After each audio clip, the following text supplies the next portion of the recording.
Hello viewers, ঠগ বা ঠকি এই শব্দটা আপনি নিশ্চয়ই শুনেছেন। সংস্কৃত এই শব্দটির মূল অর্থ ধোঁকাবাজ বা প্রতারক। বর্তমানে আমাদের সমাজটা যেন এই ঠগবাজের দখলে চলে গেছে। প্রতারণা আর ধোঁকাবাজিতে আমরা যেন দিশেহারা হয়ে পড়েছি। আজ জেনে অবাক হতে হয় যে বাংলা সহ ভারতে শতাব্দীর পর শতাব্দী ধরে একদল ঠগবাজরা ব্যাপক আলোড়ন সৃষ্টি করেছিল, যাদেরকে বলা হতো ঠগি। বাংলা অভিধানে ঠগি বলতে বিশেষ শ্রেণীর এক দস্যু দলকে বোঝায়, যারা পথিকের গলায় রুমাল বা কাপড় জড়িয়ে হত্যা করত।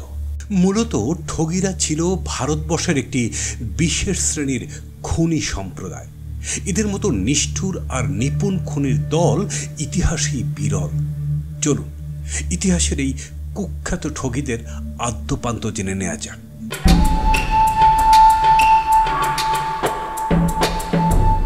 এই ঠগিরা 13 থেকে 19 শতক পর্যন্ত বাংলা সহ উত্তর ভারতে ত্রাসের রাজত্ব কায়েম করেছিল। তারা যত মানুষ হত্যা করেছে পৃথিবীর ইতিহাসে তা নজিরবিহীন। কেবল 1830 সালেই ঠগিরা প্রায় 30,000 মানুষকে হত্যা করেছিল। 1356 সালে ঐতিহাসিক জিয়াউদ্দিন বারানীর লিখিত ফিরোজ শাহের ইতিহাস গ্রন্থে ঠগিদের কথা প্রথম জানা যায়। এই ঠগি শ্রেণীর মানুষেরাও উত্তর ভারতে তাদের কার্যক্রম শুরু করেছিল। এরপর বহু শতাব্দী ধরে বংশ পরম্পরায় তাদের এই কর্মকাণ্ড চালাতে থাকে তারা। এরা ছদ্মবেশে ঘুরে বেড়াতো, পথে যাত্রীদের সঙ্গে বন্ধুত্ব করত, তারপর সময় সুযোগ বুঝে যাত্রীদের মেরে ফেলে সবকিছু লুট করত। 17 আর 18 শতকের প্রথম দিকে ভারতের পথিকদের জন্য মূর্তিমান এক আতঙ্কের নাম ছিল এই ঠগি।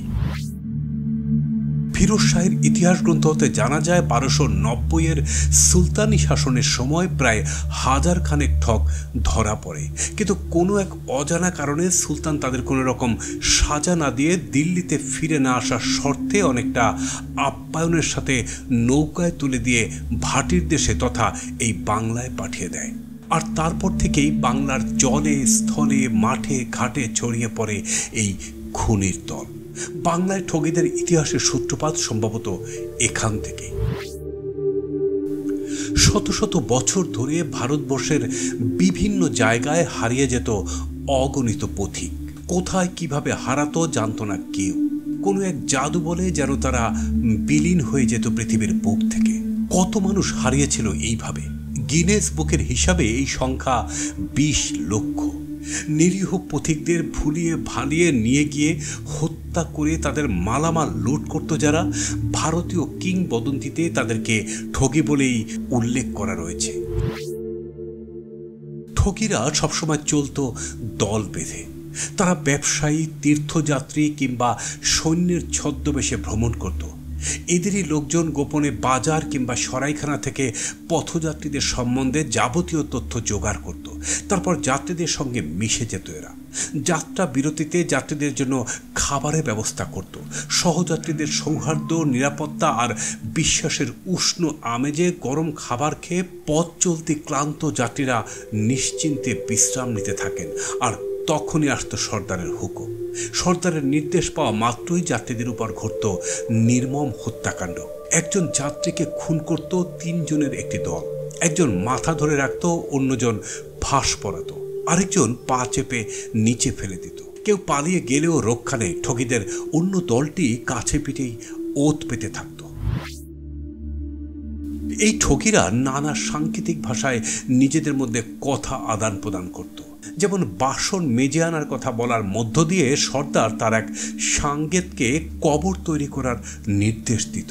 ঝিরনি শব্দে হত্যার প্রস্তুতি আর তামাকুলাও শব্দের মাধ্যমে হত্যার আদেশ দেওয়া হতো। এই নির্দেশ পাওয়া মাত্রই মুহূর্তের মধ্যে ফাঁস জড়ানো হতো শিকারের গলায়। যে কোনো অপরাধী সমাজের মতোই নিজস্ব নানা সাংকেতিক ভাষায় ঠগিরা নিজেদের মধ্যে কথা আদান প্রদান করত। গোষ্ঠীভুক্ত না হলে এই সংকেতের পাঠোদ্ধার ছিল অসম্ভব। বিভিন্ন ভূমিকা আর দক্ষতার ভিত্তিতে পেশাদারি শ্রম বিভাজনের কাঠামো তৈরি করেছিল ঠগিরা। দলের সদস্যদের খুবই নির্দিষ্ট সব দায়িত্ব ছিল। সবার সামনে থাকতো সোথারা সম্ভাব্য শিকার চিহ্নিত করা, তার সাথে ভাব জমানো ও শিকার সম্পর্কে নানা তথ্য জোগাড়ের দায়িত্ব থাকতো তাদের উপর। পুলিশের গতিবিধি নজরে রাখতো যারা, তাদেরকে বলা হতো তিলহাই। তারা দল থেকে খানিকটা পিছনে থাকতো। নিরাপদ জায়গা দেখে তাঁবু গাড়ার দায়িত্ব থাকতো নিশারদের উপর।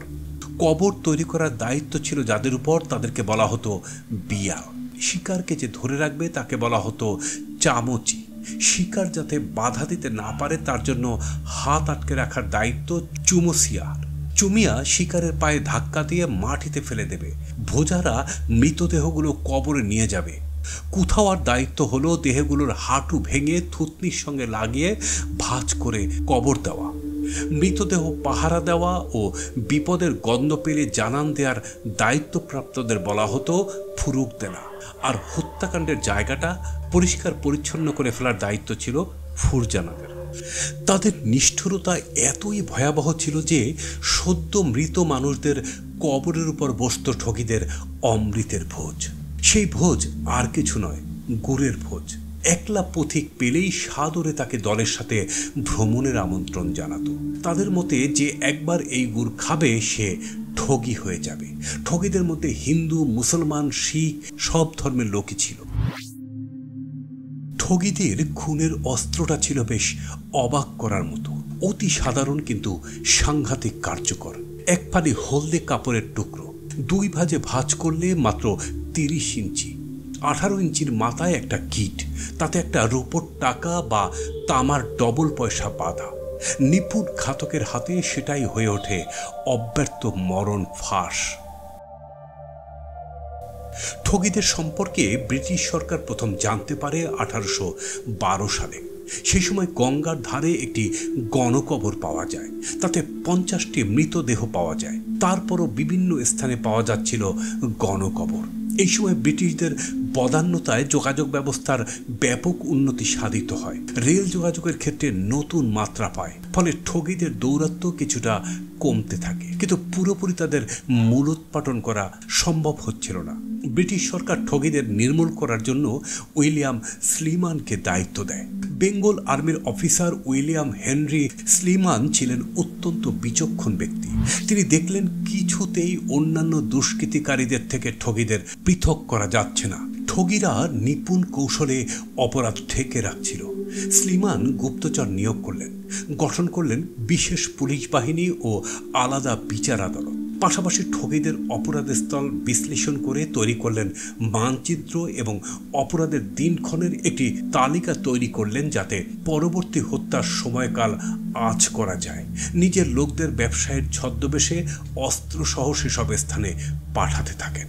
এরপর 1830 সালে স্লিমানের গুপ্তচরদের দক্ষতায় ঠগীরা দলে দলে ধরা পড়তে থাকে। এদের কারো কারো মৃত্যুদণ্ড, কারো যাবজ্জীবন জেল, কারো দ্বীপান্তর দিয়ে এদের দমন করতে সক্ষম হয় ব্রিটিশ সরকার।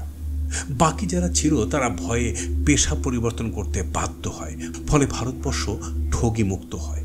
ঠগীদের দীর্ঘ বিচার পর্বে উঠে আসে নানান অজানা বিচিত্র কাহিনী, যা শুনে সভ্য সমাজে সবাই বাকরুদ্ধ হয়ে পড়ে। ঠগীদের জবানবন্দি থেকে খুনের যে হিসাব পাওয়া যায় তা ছিল খুবই মর্মস্পর্শী।